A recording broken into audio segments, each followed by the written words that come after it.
Le mercato s'accélère, les rumeurs s'enflamment et les coulisses se dévoilent. Salut tout le monde et bienvenue dans cette nouvelle revue de presse. Arsenal anticipe déjà son mercato estival et selon les informations du Daily Mirror, un dossier de poids pourrait revenir sur la table dans les prochaines semaines, celui de Leon Goretzka. Le milieu de terrain international allemand arrive en fin de contrat avec le Bayern Munich et sera libre de s'engager où il le souhaite à partir de cet été. D'après The Mirror, les Gunners avaient déjà exploré cette piste lors du mercato hivernal. Le club londonien cherchait alors à renforcer son milieu de terrain, notamment après la blessure de Mikel Merino, victime d'une fracture du pied. Leon Goretzka figurait parmi les profils étudiés, au même titre que Sandro Tonali, mais Arsenal avait finalement choisi de ne pas recruter en janvier. Malgré l'intérêt concret de plusieurs clubs, Goretzka a décidé de rester au Bayern Munich jusqu'à la fin de la saison. Un choix motivé par la volonté de terminer son aventure en Allemagne de la meilleure des manières, alors que le Bayern est toujours engagé dans la course à la Bundesliga, à la Ligue des Champions et à la Coupe d'Allemagne sous la direction de Vincent Kompany. Cependant, la situation devrait évoluer cet été. Toujours selon The Mirror, Arsenal fera partie des clubs les plus attentifs au dossier, aux côtés de l'Atlético de Madrid, de l'AC Milan, de la Juventus et de Naples. La concurrence s'annonce donc rude pour attirer le milieu allemand de 31 ans. Mais Arsenal pourrait disposer d'un avantage non négligeable. Le média britannique révèle que Leon Goretzka serait particulièrement attiré par la Premier League, un championnat qu'il estime parfaitement adapté à son style de jeu, basé sur l'intensité, la projection vers l'avant et l'impact physique. Arrivé au Bayern Munich en 2018, Goretzka a marqué l'histoire récente du club. Il a remporté plusieurs titres de Bundesliga, une Ligue des Champions et 2 Coupes d'Allemagne. En 8 saisons, il a disputé près de 300 matchs sous le maillot bavarois avec une contribution offensive notable pour un milieu de terrain, mêlant buts et passes décisives. Du côté d'Arsenal, l'effectif du milieu s'est déjà bien fourni avec Declan Rice, Martin Ødegaard, Mikel Merino, Eberechi Eze, Martin Zubimendi et Christian Nørgaard. Mais l'arrivée d'un joueur du calibre de Goretzka apporterait une dimension supplémentaire en termes d'expérience et de leadership, notamment pour les grandes échéances européennes.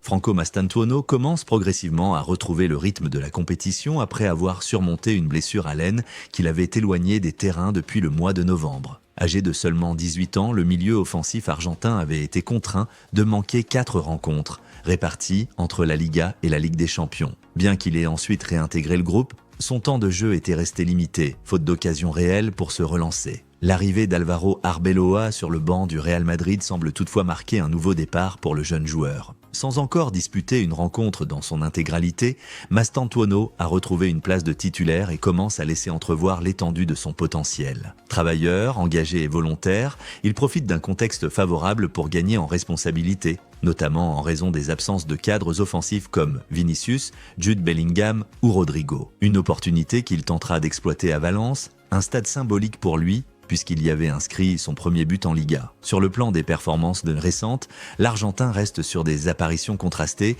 avec 55 minutes face à Benfica et 1 heure de jeu contre le Rayo Vallecano. En revanche, ses prestations précédentes contre Monaco, où il avait marqué son premier but en Ligue des Champions, et Villarreal avaient été nettement plus convaincantes, notamment grâce à son activité dans la récupération et son intensité physique. Alvaro Arbeloa n'a d'ailleurs pas caché son admiration pour le joueur, soulignant sa polyvalence offensive, sa puissance, sa qualité de dribble et surtout son volume de jeu. Selon l'entraîneur madrilène, s'imposer au Real Madrid est un défi exigeant. Mais les qualités de Mastantuono sautent aux yeux et son évolution ne fait que commencer. Du côté de la direction du club, la confiance reste intacte. Le Real Madrid considère Mastantuono comme un projet à long terme, à l'image d'autres jeunes profils récemment recrutés. Malgré un transfert estimé à plus de 60 millions d'euros, le joueur a souvent été utilisé dans un rôle discret sur le côté droit, privilégiant le travail collectif à la mise en avant individuelle. Sa maturité et son sérieux sont particulièrement appréciés en interne. Durant sa période d'indisponibilité, Mastantuono s'est rendu à Alicante pour échanger avec Lionel Scaloni, sélectionneur de l'équipe nationale argentine. À l'approche de la Coupe du Monde 2026, l'objectif est clair, retrouver une forme optimale et s'installer durablement dans les plans, aussi bien en club qu'en sélection. Comment Hugo Ekitike est devenu un héros culte à Liverpool. Arrivé à Liverpool l'été dernier en provenance de l'Eintracht Francfort, Hugo Ekitike s'est imposé en très peu de temps comme l'un des joueurs les plus appréciés d'Anfield. Sous les ovations du public, il enchaîne les performances de haut niveau et fait oublier l'absence d'Alexander Isak blessé. Avec 15 buts et 4 passes décisives, toutes compétitions confondues, le Français de 23 ans affiche des statistiques impressionnantes. Il était même devenu le deuxième joueur de l'histoire de Liverpool, après Kenny Dalglish, a marqué dans 5 compétitions différentes lors de sa première saison au club. Mais au-delà des chiffres, Ekitike séduit par son style de jeu complet, rapide, intelligent dans ses déplacements, à l'aise dans les combinaisons et surtout très efficace devant le but. Sa finition du bout du pied, déjà comparée à celle de Romario, est devenue l'une de ses marques de fabrique. Ses performances lui valent de nombreux éloges. Alan Shearer a qualifié l'un de ses buts de classe mondiale, tandis que Wayne Rooney le considère comme l'une des meilleures recrues de Premier League cette saison.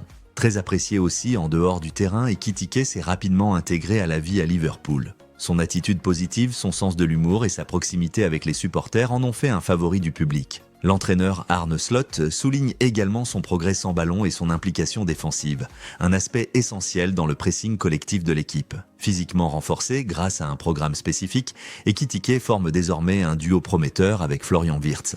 Leur complicité et leur jeu en combinaison apportent une nouvelle dimension à l'attaque de Liverpool, notamment face au bloc défensif serré. Avec un ratio d'un but ou d'une passe décisive toutes les 112 minutes en Premier League, Ekitike réalise l'une des meilleures premières saisons de l'histoire récente du club. À tel point que le retour d'Isak posera bientôt un véritable casse-tête à Arne Slot.